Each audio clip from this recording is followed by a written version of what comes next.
Welcome to the Fearless Homeschool Podcast with Macaulay, talking everything homeschooling, family, learning and life. A space where we can learn and grow together because why do it alone?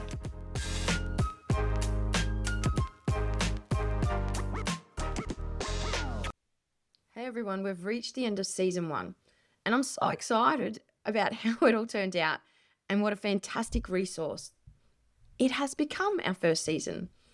It's been such a joy to explore all these topics with you, share stories, ideas and experiences, and even see the ways in which homeschooling can truly adapt to each family.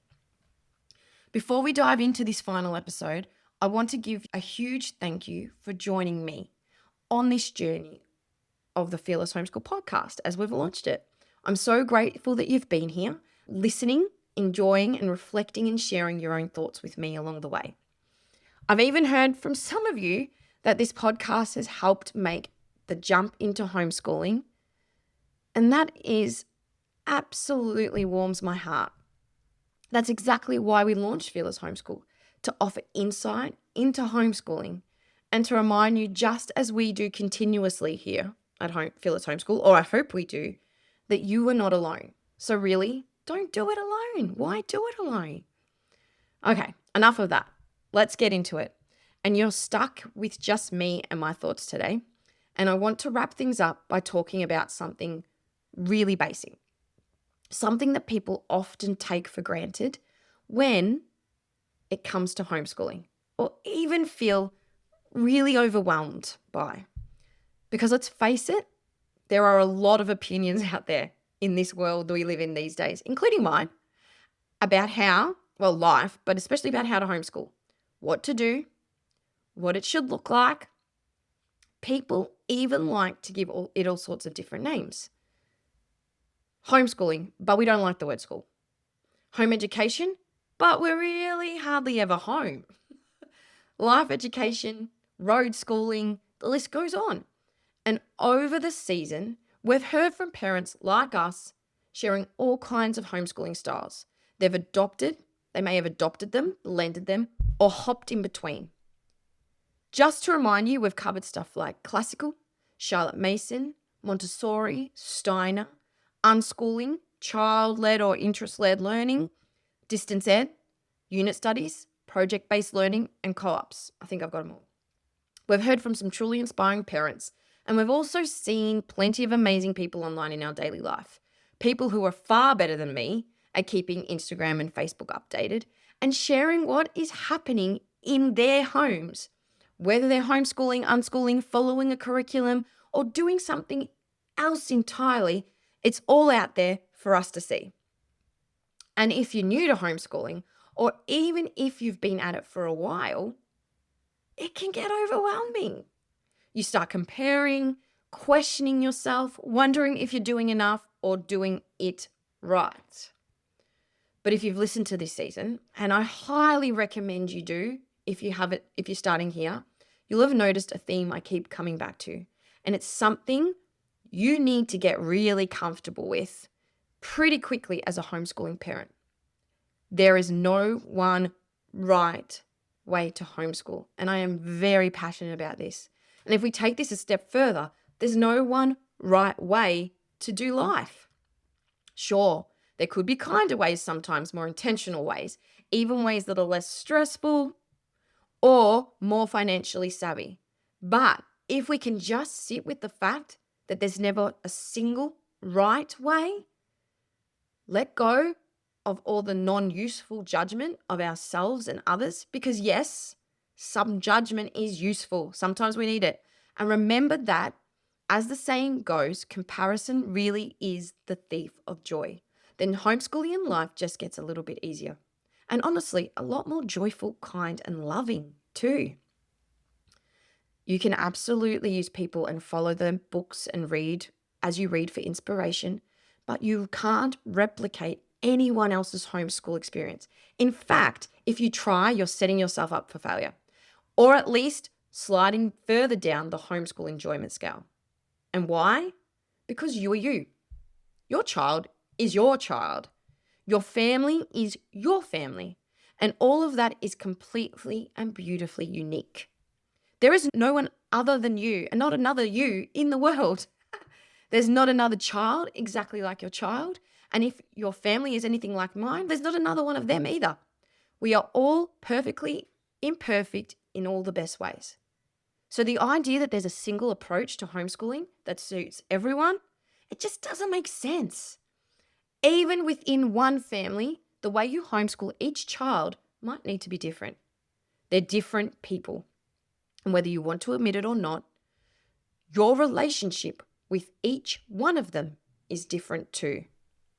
Sit with that for a second. Your relationship with each one of your children is different. When I penned that last line, I shared it with my hubby, explaining that this was something I had actually been sitting with for a while, to the point where I had promised myself I was no longer going to give my children the common, I love you the same. You know, when it all comes up, I love you the same. Instead, I've shifted it to, I love you both unconditionally and in the way I believe you need it most right now. And it's not the same. I'm not apologetic for it. I wondered aloud if this was too much to share with others, I mean you guys, but he simply smiled and offered a line he'd just heard.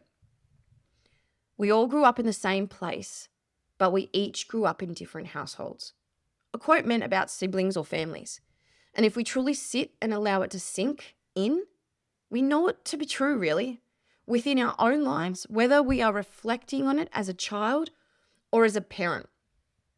And I think that's such an important thought for us to process as homeschooling parents. Probably not what you're thinking I was going to talk about today, hey? Who are we? We are hoping to create a unique educational experience for each of our children.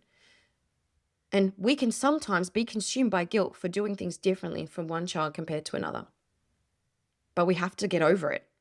Now, this doesn't mean you can't have an overarching family value or values and a vision for how you want your homeschooling and family to run. I actually think it's really important. It gives you clarity. I talk about this a lot, about knowing your non-negotiables. We've got them in our family, and I'll talk about that a bit more.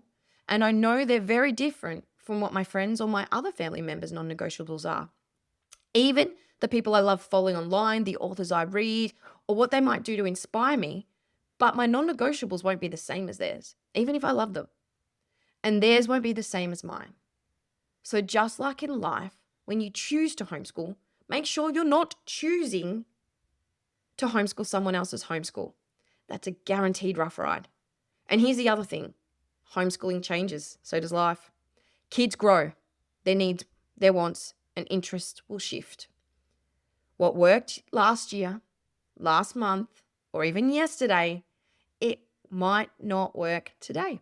We can absolutely hold true to our values and our non-negotiables, but we also need to be willing to surrender, to change, to grow, and to adjust as life and learning evolve. And just quietly, we're going to talk a bit more about surrendering a fair bit in our next season. And this is exactly where it gets tricky. We can be tempted to pick a style, Charlotte Mason, unschooling, whatever, and try to follow someone else's rules to the letter. Sounds simple, right? What could go wrong? It's there. But here's the thing. Learn from others? Yes.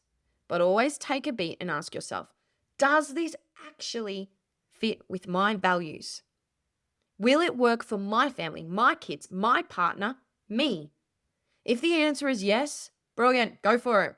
But if the answer is and you're doing it just because you feel like you should, or because everyone else is, or because you want to, but it doesn't work, it gets messy. And that's when homeschooling becomes unnecessarily hard. I've been there, we all have, especially as new homeschoolers, or when we're transitioning between stages. My daughter's 11, turning 12, and how we homeschool now is completely different to what we were doing 2 or 3 years ago. Things shift. I had to shift. I had to be flexible. Part of this is knowing when it's her turn to lead and when it's my turn to set boundaries. This can be tricky balance, and we won't always get it right. We're going to have to say sorry, and we are constantly finding our way to. And that's where open discussion and the idea of non-negotiables come in. What do I mean by non-negotiables? Okay, so this is what it means for us and our family. These are essential things each family member needs in their day or week environment or learning experience to feel safe, to feel respected and supported. Non-negotiables aren't about convenience. They're about creating a foundation that makes homeschooling smoother, more joyful, and sustainable. That's a big one. So everyone has their own, and knowing them helps the family work together. Hopefully, most of the time with unnecessary conflict. It's not always going to be perfect, roses. Having these help. We've got a few in our family. Of course, there are the ones around character, things like kindness, empathy, respect. And obviously there are ones about family hygiene and family contribution. They're non-negotiables that we have about that. But we also have learning ones. For example, my daughter is super creative. Always drawing, sewing, building, making, every single day. And I love that. And I also know she needs space for this in her day for her well-being. And that's a non-negotiable. One of my non-negotiables is that we do maths 3 times a week. And yeah, there are people around me who don't agree. They don't do that. They don't believe in requiring kids to do anything structured. But for us, it works. And even though my daughter didn't love it at the start, she needed that consistency for her learning. But because we have had that open discussion, you need this to find enjoyment or in wonder in your day, and therefore this is important, and this is important to me too. I will support you, but I also need you to do this to support this part of your learning.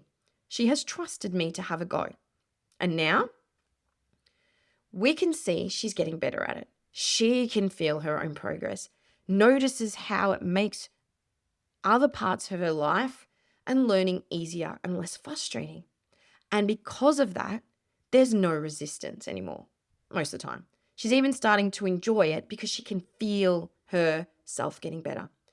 That was my non-negotiable as a parent who could see there was a need. It was my job to step in and set boundaries because she was getting frustrated in other parts of her life.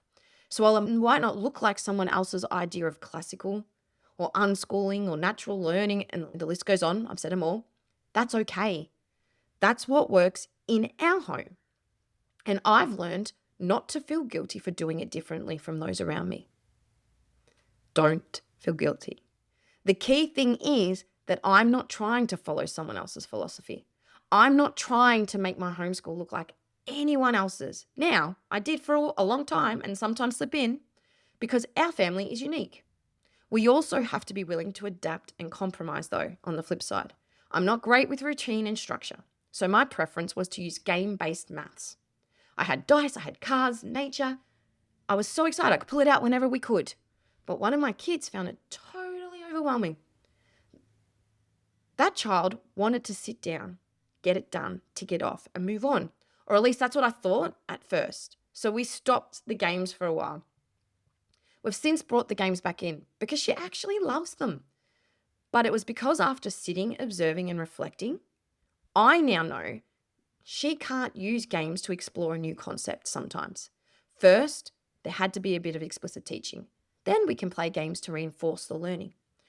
But me, as a teacher, I was initially fighting against the explicit teaching because of my own journey as a teacher, which ultimately led us to homeschooling. So I'm never going to I think I'll go back into teaching eventually.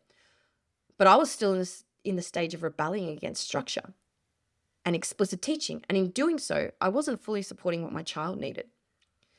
It's the opposite with my other child. He can piece together concepts through play. He'll stop mid-game and say, "Oh, Mum, this means this and this connects to that and I get it."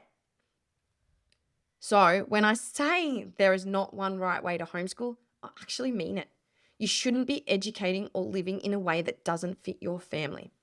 Be respectful of others, yes. Learn from others, yes. There are so many brilliant minds and beautiful ideas out there. I have learned so much from the amazing people around me, the people I've met through Fearless Homeschool and the summits, but I could never replicate their homeschools to a T because I'm me. Like I said, my family is mine, my kids are themselves. And so if we circle back to all those labels, because the world loves a good label, I actually love the idea of family-led learning if I had to pick one. It was something Beverly said. We as parents are still learning. We've still got things to figure out, and life still needs us to meet some stuff. As I've said before, by choosing this homeschooling journey as a family, we are simply choosing to learn together and not apart. And part of that choice, this educational journey that we are choosing to live, is that our kids get to see and understand that everyone in the family unit has needs. Everyone is still learning and will continue to learn, and everyone in the family unit requires others to compromise or to compromise. And if nothing else in this world, in a world that is so focused on what can I get out of this instead of am I being a good person? What are my grades instead of am I kind and helpful to those around me? Where do I sit in the hierarchy instead of am I showing empathy and respect? Where am I ranked for uni instead of am I contributing positively to my family and community? Hopefully, just by being part of this kind of family-led learning or witnessing it can be one of those most powerful lessons that our kids will ever have, and for us parents alike. So here's my simple ask. Instead of diving headfirst into someone else's homeschool, give your family and yourself the respect to create what you uniquely need. Once you've done that, take a step further. Respect that others need to homeschool their family in their own way, just like I'm asking you to respect yours. We humans love to overcomplicate and compare, so take the pressure off. You don't need to fit into a box. You don't need to follow what everyone else is doing. Like I said, yes, respect them and learn from them. We are still meant to grow and learn and refine, but most of us are doing it in our own perfectly imperfect way already. And when you do this, that's when homeschooling starts to feel easier. Okay, so that's it. We'll be talking about more of this inside the Fearless Homeschool membership soon. And members, keep your eye out for the DIY Curriculum Summit coming in October. 4 days packed of workshops and examples on how to piece it together. Your own curriculum, your own rhythm, so that you can homeschool your way. If you're not in the membership yet, you'll need to actually join for this summit. And it's the only way. From here on in, the Fearless membership is your all-access pass to your summits each year. So it's like a summit membership. And for the price of fish and chips for the family, I don't know, has anyone had fish and chips lately? It blew my mind. Or even 1.5 guitar lessons, it's packed full of value in that membership. So come join us. After the summit, we will be launching the brand new updated Zero to Homeschool standalone course. And if you're new to homeschooling or feeling overwhelmed or burnt out, Zero to Homeschool will guide you to reflect, answer some big questions like setting your values and overarching ethos so that you can enjoy the homeschooling journey. It'll walk you through workshops, activities, and I will be there to help you tweak and adjust as it changes. If you're planning to homeschool, I highly recommend starting with that when new one and improved one launches. It will be complementary to our season 2 podcast, which will be beautiful. Most importantly, though, I want to thank you, every listener, sharer, commentator, supporter, and all the amazing guests who have joined us this season for making season 1 such a joy. I've learned so much along the way with you all. And remember to like, subscribe, and share so that others can find this podcast. I can't wait to see you back here for season 2. And now, go be uniquely you. Happy homeschooling. Thanks for joining us on the Fearless Homeschool Podcast. If you'd like to stay connected in between episodes, check us out on socials at Fearless Homeschool. And if you'd like to hear more about our Fearless Homeschool journey, sign up to our Fearless Family Fables newsletter. But don't forget to subscribe so that you're the first to know when a new episode drops. Because why do it alone?